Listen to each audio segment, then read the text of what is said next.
हमारे संवाददाता अलग अलग हिस्सों में मौजूद हैं। आशुतोष मिश्रा भी इस समय सेंट्रल दिल्ली में मौजूद हैं। आशुतोष, जहां पर आप मौजूद हैं वहां पर क्या तस्वीर दिख रही है आपको?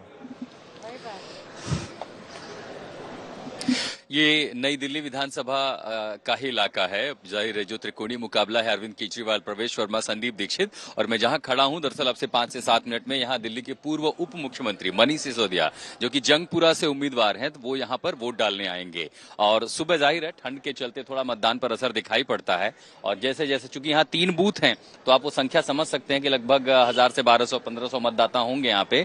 तो सबसे अच्छी बात क्या देखी हमने यहाँ कि जो महिलाएं हैं वो बड़ी संख्या में आई हैं, बुजुर्ग महिलाएं हैं, उनका जो रुख वो सबसे ज्यादा दिखा गया है मतदान केंद्रों पर। एक और अच्छी चीज दिखाई पड़ी है जो चुनाव आयोग और प्रशासन ने व्यवस्था की है कि जो लोग मतदान करने आ रहे हैं उसे वो फूल एक पौधा दे रहे हैं कि भाई आप करने के लिए आए हैं, तो एक थैंक्स गिविंग होता है, तो उस तरह से एक पौधा दे रहा है और एनकरेज किया जाता है अलग अलग तरीकों से। कहीं कोई फूल देगा, कहीं पौधा पकड़ा दिया जाएगा। पर्व है और पर्व में चाहते हैं कि लोग ज्यादा से ज्यादा शिरकत करें, तो जैसे जैसे आप देखेंगे दिन चढ़ेगा लोगों की संख्या भी बढ़ेगी।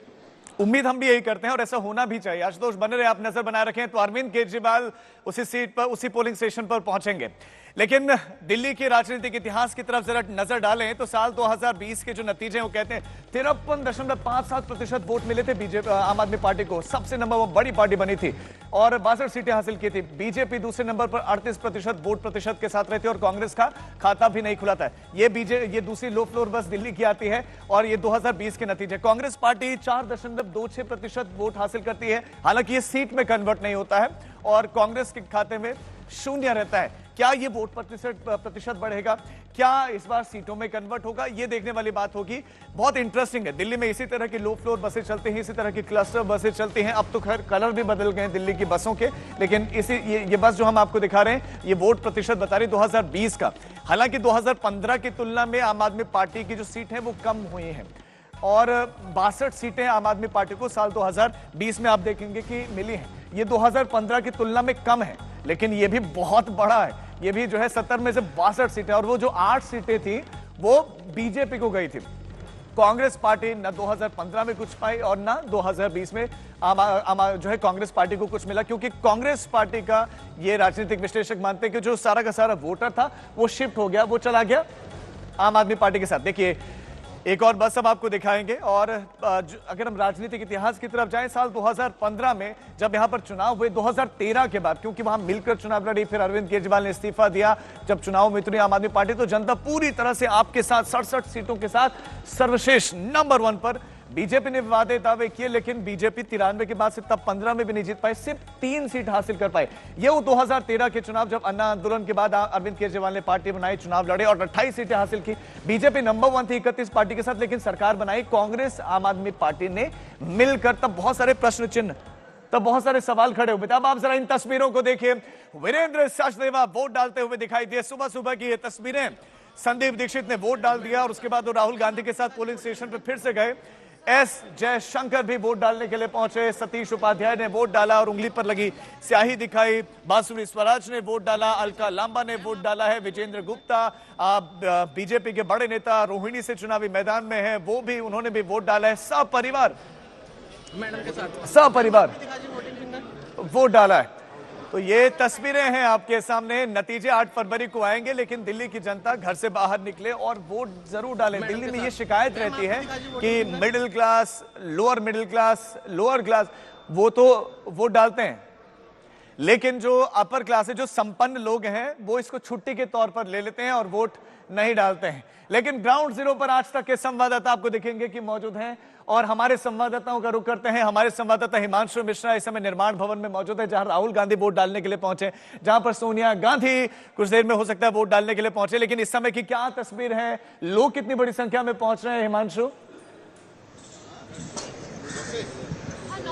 देखिए, क्योंकि ये वीवीआईपी सीट है और वीवीआईपी बूथ है, इसीलिए यहाँ जो मतदाताओं की संख्या है वो बहुत ज़्यादा नज़र नहीं आ रही है, ना लाइन है लंबी लंबी। लेकिन एक चीज़ जरूर है, राहुल गांधी ने मतदान किया, उसके बाद जो है बीजेपी के जो संगठन मंत्री है बीएल संतोष, वो यहाँ आए, उन्होंने वोट किया। उन्होंने कहा कि लोग ज़्यादा से ज़्यादा जो है इस लोकतंत्र के पर्व में जो है बाहर आए और मतदान करें और अपने अपने मुद्दों के हिसाब से जो है मतदान करें। और अब जो है 11:30 बजे के करीब जो है सोनिया गांधी पूर्व कांग्रेस के अध्यक्ष हैं वो यहाँ मतदान करने आएंगी, सीजीआई जो है यहाँ मतदान करने वाले हैं। तो एक तरीके से देखा जाए प्रवेश वर्मा का यहाँ पर इंतजार है, क्योंकि उनका भी वोट जो है वो इसी बूथ पर है। और अब ये माना जा सकता है कि यहाँ पर जिस तरीके की त्रिकोणीय लड़ाई है वो और दिखाई दे रहा है, क्योंकि मतदान के अंदर कहीं ना कहीं ये जरूर नजर आ रहा है कि इस त्रिकोणीय लड़ाई में कांग्रेस जो पिछले 2 चुनाव में पीछे नजर आती थी, इस बार वो फाइट में है। अगर ऐसी ही फाइट रही तो भारतीय जनता पार्टी को इस बात की उम्मीद है कांग्रेस जितना ज्यादा वोट लेगी उसका फायदा जो है वो भारतीय जनता पार्टी को मिलेगा। एक चीज और समझनी होगी राजीव की लोकसभा चुनाव में 2014, 19, 24 में भारतीय जनता पार्टी ने 7 सीटें लोकसभा की दिल्ली में जीती हैं, 7 में से 7, और उनका जो मत प्रतिशत रहता है वो लगभग 50% से ज्यादा रहता है। लेकिन जैसे ही विधानसभा चुनाव होते हैं भारतीय जनता पार्टी का मत प्रतिशत जो है 35 से 38% के करीब रहता है। तो भारतीय जनता पार्टी की ये कोशिश है कि जो फ्लोटिंग वोटर है जो लोकसभा में उनके साथ रहता है, विधानसभा चुनाव में जो है वो आम आदमी पार्टी के पास जाता है, उसको रोका जाए और उसके लिए रणनीति भारतीय जनता पार्टी की कोशिश भी है। मौसमी का रुख करते हैं। मौसमी, क्या कुछ तस्वीरें वहां पर इस समय?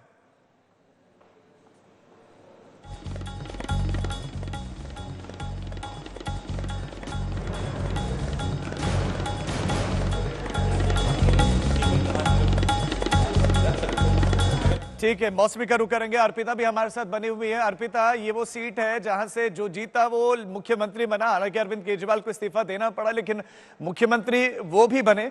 लेकिन इस सीट पर वोटर्स के बात क्या है, वोटर्स क्या कर रहे हैं जब वोट डालकर वहां से निकल रहे हैं? तो आप उनसे बात कर रहे होंगे, क्या कुछ कह रहे होंगे? आपके पीछे मैं देख पा रहा हूं कि बड़ी संख्या में वोटर्स भी हैं।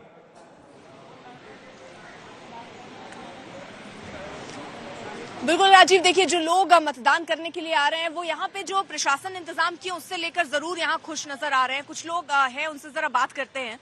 आप मतदान करके आई हैं अभी? तो यहाँ पर महिलाओं को देखिए लिखा हुआ है कि जब महिलाएं करती है मतदान तो लोकतंत्र का होता है सम्मान। तो यानी आप लोग बढ़ चढ़ कर हिस्सा ले रही हैं और सारी पार्टियां भी साधने की कोशिश कर रही हैं। कौन से मुद्दे हैं आपके लिए? मैम अभी तो ऐसा कुछ नहीं। क्या मुद्दे सोच के आप मतदान करने गए? ठीक है अर्पिता। यहाँ गंदगी, पानी, किस तरह की समस्या है? हाँ तो हर जगह पे हर चीज की समस्या है। तो क्या कह सकते हैं उस बारे में, तो कुछ कह नहीं सकते। बस अपना वोट है, अपना वोट डाल रहे हैं। बिल्कुल, देखिए ठीक है अर्पिता, वो कह रहे हैं कि समस्याएं हैं। आपके पास हम लौटते हैं, हमारे संवाददाता ग्राउंड जीरो पर मौजूद हैं।